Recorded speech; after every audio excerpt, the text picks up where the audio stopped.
মৌলা, তোমার রহমতের সামনে আমার গুনার তো কোনো অস্তিত্ব নাই মৌলা। আমার গুনাহ না হয় পাহাড় পরিমাণ হবে, বেশি থেকে বেশি আসমান পরিমাণ হবে, না হয় পুরা পৃথিবী পরিমাণ হবে।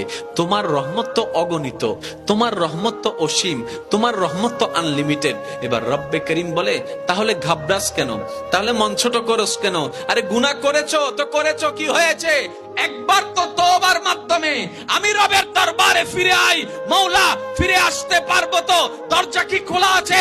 রব্বে করিম বলে, মরণের আগ পর্যন্ত, কিয়ামতের আগ পর্যন্ত, সূর্য পশ্চিম আকাশে ওঠার আগ পর্যন্ত দরজা খোলা আছে, দরজা খোলা আছে, দরজা খোলা আছে।